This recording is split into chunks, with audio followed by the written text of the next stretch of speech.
oyo alokota ne bapolitike bamesana kosala koloba ke soki ngai nakomi président de la république nakodeplace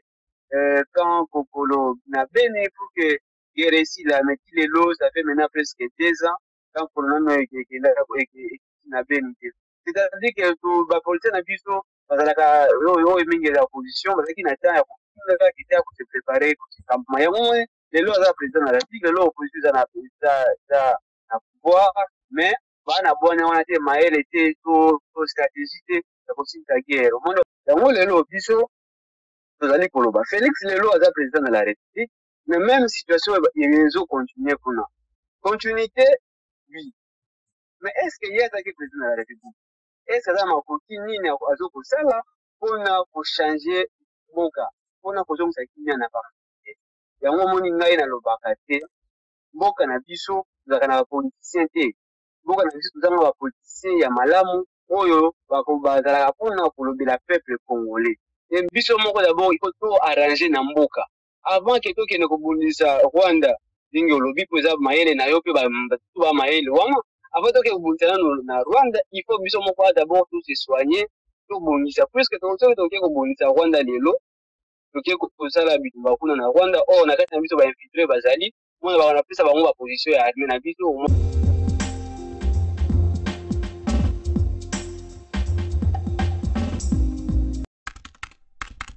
Alain, bonjour. Bonjour, cher journaliste. Nous allons parler de la situation sécuritaire à l'est de la République démocratique du Congo, d'où vous êtes d'ailleurs originaire. Il ne se passe pas un jour sans que on y compte de morts. Aux ressortissants. Il y a Est Kuna et puis en même temps vous allez coordonnateur et à structure au Bobengi jeune ressortissant de l'Est de la RDC en dehors d'être journaliste de profession. Est-ce que tu peux nous donner un aperçu de la situation sécuritaire aujourd'hui dans cette partie de la République démocratique du Congo? Je crois que Bandekoni, surtout à diaspora, Bazali Kolandayo, partout dans le monde, situation Isali s'empirer, situation Isali déplorable. Toujours constaté silence radio à niveau yaba autorité ya Mboka. Est-ce que on peut qualifier ces silences de complicité? Le président actuel, le gouvernement actuel, peut-être dans la maîtrise, Makambo Izole Kanapa, est de la République démocratique du Congo. Il y a vu que le président actuel, le président Oyaouti n'a côté en opposition. Or, à l'époque, quand Kabila était président de la République, opposition, on a bango avec Kakofi là, Kabila sans que pour se préparer conséquemment. Est-ce que ça on va dans la présidence, qu'est-ce qu'ils vont faire? Tellement que là qui on a pour réfléchir, c'est aussi sa guerre na Est. On est qui une période de campagne avec pour la politique maintenant pour ça là pour le bac ceux qui ont comme président de la République n'a pour déplacer quand Kokolo na bene pour que guerre ici là mais qui les lots ça fait maintenant presque 2 ans quand pour nous na bene c'est-à-dire que tout la politique na biso bazalaka oyo mingi ya opposition bazaki na temps ya kofinga kita ko se préparer ko se campagne les lois za président na la République les lois opposition za na pouvoir mais bana bwana wana te maele te to stratégie te ya kosinga guerre au monde mais nanu kukuta na mulu hivi ya mwana ike kosa ko benja siko makambo plus dans le but ba oyo adef na luba kima kindambu na beni bango bake ko banda bitumba côté ya Ituri complicité ezali pena makasi puisque on peut se rappeler lorsque Martin Fayulu Madidi candidat ya la muka na présidentielle il y a 2018 il y a ebaki koloba que na kati ya armée na biso moi ba infiltré bazali ebele yango tozali kosenga biso siko ba jeune yango moni tozala ki structure na biso ba jeune ressortissants de l'Est de la République démocratique du Congo tolobaki ete koyeba ko réfléchir mpona kosenga baimboka nyonso bafanda esika moko po toyeba ko réfléchir pena ndenge nini ina eko kozonga na partie est ya RDC. Est-ce que Tokoki Koloba qu'il n'y a pas de différence entre Joseph Kabila na Fachi, c'est-à-dire c'est la continuité? Bon, pour l'instant, on peut dire oui, mais laissez-moi un peu développer. Vous voyez bien que ndenge nazala momisano koloba que bapoliticien ya mboka na biso ebele bazalaka na discours politique te, bazala discours ya kofaire consommer peuple te. Yango omoni ebele bazala na kati kaka ya makinga, kati kaka ya kosakize entre eux. Omona na époque ya Kabila ezalaki ntango azalaki président na la république, omona opposition mobimba bane koloba kaka makambo eleka na est ezalaka nde na motu ya Kabila. Kabila nde azalaka nsima makambo nyonso, c'est Kabila et Kabila doit partir. Ezalaki message oyo opposition ezalaki nango kala mpona kose faire connaître na population. Mais sikoyo eloko moko bato babosanaka mingi ezalaki koyeba ke même ebele barebele oyo bazalaki kosunga ba M23 à l'époque, ebele mpe bazalaki na kati ya opposition oyo je crois que oyo oyebi mpe oza mopanzi yango bato ebele mpe bayebi. Mais na opinion nationale comme internationale babandaka koakize Kabila, oh c'est Kabila parce qu'il était plus président de la République. Mais ndenge nalobi baopposé ebele bazalaki mpe nsima bazalaki nsima mpe ya makambo oyo ezalaka insécurité na parti. Yango lelo biso tozali koloba Félix lelo aza président de la République, mais même situation ezocontinue kuna. Continuité, oui. Mais est-ce que ye azalaki président de la République? Est-ce que aza makoki nini azokosala mpona kochange mboka, mpona kozongisa kimia na parti? Yango omoni ngai nalobaka te mboka na biso tozalaka na bapoliticien te, mboka na biso tozanga bapoliticien ya malamu oyo bazalaka mpona kolobela peuple congolais. Ebele bazalaka wana mpona kaka baintérêt na bango mingi oyo bazalaka kote ya opposition, bazalaka kaka wana kolakisa mabe ya moninga sanke bango moko bayeba kose prepare, bayeba mpe kopesa baproposition na bango mpona évolution ya mboka. Yango moni lelo mboka eza bloqué, yango moni lelo mboka insécurité na est ezali kocontinue malgré 2 ans ya Félix Tshisekedi na présidence ya République. Atika jamais kose préparer, atika jamais kose poser la question koyeba ndenge ngeli ezalaka na est, qu'est-ce qui peut être une solution mpona kimia ezala. Il ne s'est jamais posé ce genre de questions. Voilà pourquoi moi je me dis toujours que mboka na biso eavancaka te, puisque depuis l'indépendance jusqu'à aujourd'hui, jamais kozala na opposant oyo azali kosala opposition mpona évolution to mpona développement ya mboka na biso. Bino en tant que jeune ressortissant ya Est, Bozali les premières personnes touchées par cette situation, bien que les autres touchés Congolais nyonso, mais Bino Bozali tolo première victime ya situation wana et solution au Bino Bozo proposé ezali nini? Oui, le jeune ressortissant de l'Est dont je suis le coordonnateur, Tozana va peut-être un petit balai. L'objectif à Liboso ezali organisation ya forum sur la paix, puisque tozali kolika te soki réellement le peuple congolais bafandi esika moko pour objectif précis. Objectif yango ezali kozongisa kimia na parti est, tozali pena na kondima ke kimia ozonga, puisque même notre héros national Emery Patrice Lumumba ye pe alobaka à l'époque, l'histoire, le vrai histoire de la République démocratique du Congo sera écrite en RDC et par les Congolais. Et on va dire là, en 2001, lorsque Kabila Joseph, le sénateur, a contacté le pouvoir à l'âge de 29 ans, Mboka Nabiso, au Yébi en bien, il a été subdivisé en 4 parties. Il a été RCD, Koto Artir Zaidingo Manae, côté RCD avec Azarias, MLC avec Jean-Pierre Bemba, donc on dit que Kimia Zalaki na mboka te. Mais Joseph Kabila à l'époque, on a continué pouvoir à Salaki dialogue intercongolais, mais tellement na sans city, Zalaki na mboka na bi. Mais au moins, moi, Kimia, ils ont la partie est, puisque on a fait d'abord Bemba, Ndima Kotika, Armée Naye, RCD Atika,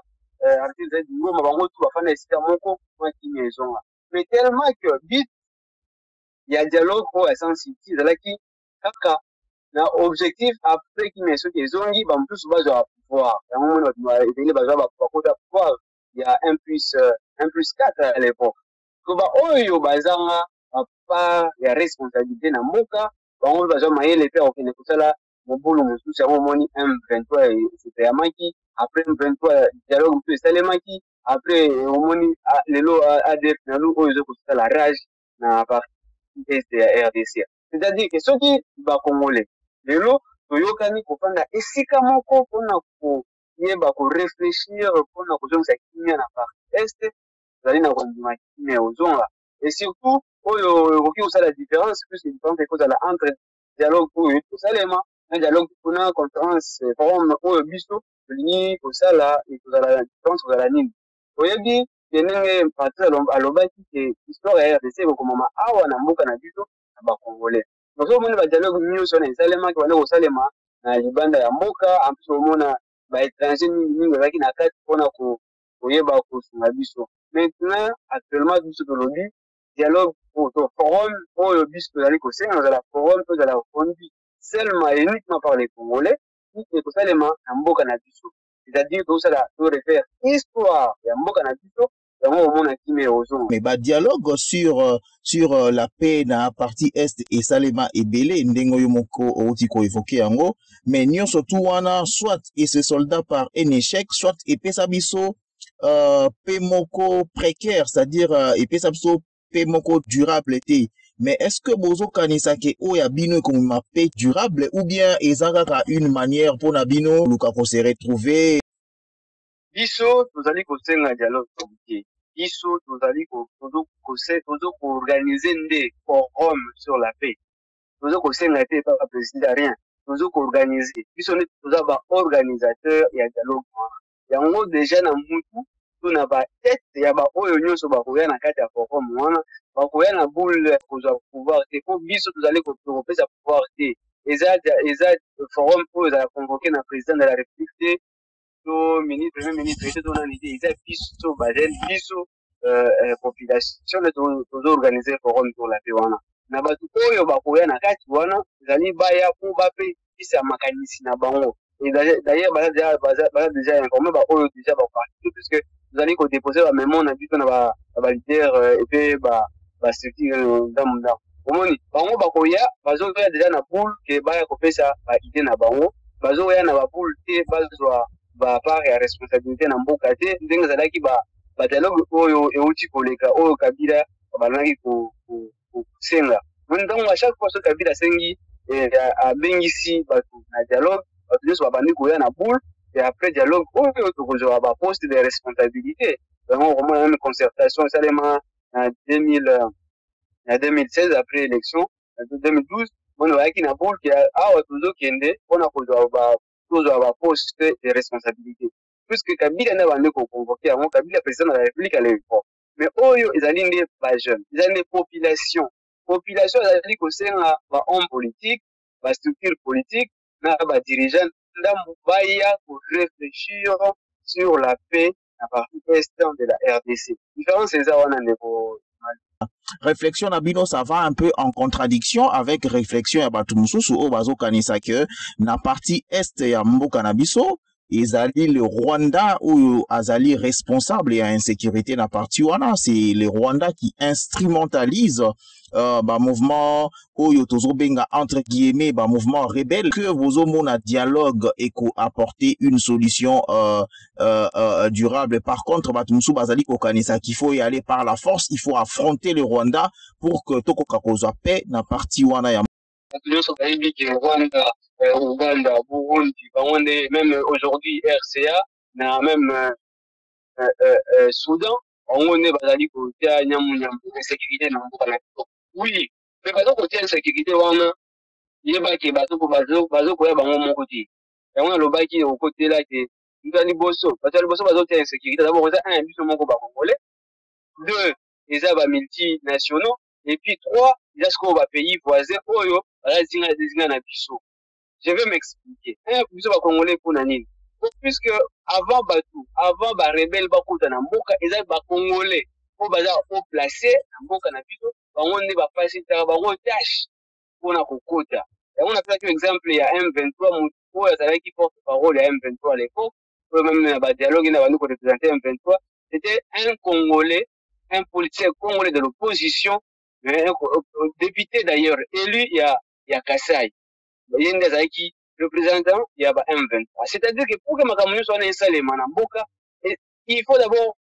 Colomboka, d'abord on va la paix si Makambouana. Il y a un moment d'organiser forum sur la paix, puisque Bissomoko d'abord il faut tout arranger Namboka. Avant que tout ne kobundisa Rwanda, dingo lobi poza maele na yope ba maele wana. Avant que kobundisa na Rwanda, il faut Bissomoko d'abord tout se soigner, tout bundisa, puisque tout ça tout kobundisa Rwanda lelo. Toke kozala bitu bakuna na Rwanda na kati na biso ba infiltré bazali mona ba na pesa bango ba position ya armée na biso omoni kozala massacre yango il faut d'abord tout arranger na mboka yango moni tina ya forum sur la paix oyo tozali ko organiser et ozala neti batu bazali pe comme on dit toujours le linge sale c'est lave en famille, c'est comme toujours laver ba linge sale na mboka na biso tozala bo ini na mboka eza neti exemple typique na kati ya ndako soki na kati ya ndako batu bazali koyokana te na kati ya ndako bana na bapara bazo koyokana te bavoisin mpe bandoki bakoprofite na kati ya district wana po baya kopemisa lisusu mboka yango moni actuellement c'est comme ça dusu tu oyo esika barebele bakotaka wana sikoni toza position ya kobare siko baroute na baoyo bamultinationaux baoyo baprofitaka na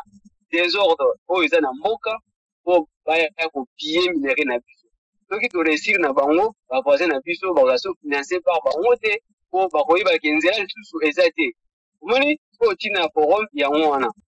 Mais est-ce que démarche Nabino ils ont trouvé éco-favorable? Oui, pour l'instant c'est oui, puisque voilà des pistes il y a solution il y a mboka na biso. Adolphe Muzito ozali coordonnateur ya Lamuka pe mona mboka le président Martin Fayulu c'est ça qui va moi mon biso bazaki favorable très favorable même pour participer na kati ya forum wana d'ailleurs écoute bango ba pe na mayele pele ko pesa tokendaki epai ya le PPRD epai ya secrétaire permanent ya PPRD Manuel Ramazani Shadari yepe yazalaki d'accord ya ko participer na kati ya forum d'ailleurs écoute alobaki bango bazana ba dossier pele pour pamba te babane kokosela bango ke bango nde bazasima ya makambo oyo kaka na est donc alobaki vraiment baza prêt ya koparticiper tozalaki c'était prévu tozala reçu par ya Vital Kamerhe ozali qui est responsable ya président ya Union pour la Nation Congolaise qui est sans sigle et puis il fallait tokutana naye mais malheureusement Covid-19 ekokutana mboka na ndenge bakangi. Alain Choukuru nazo rappelé que ozali coordonnateur ya structure au Babengi les jeunes ressortissants de l'Est de la République démocratique du Congo bozali ko organiser forum sur la paix parce que selon Bino situation sécuritaire ya mboka ezali vraiment très critique.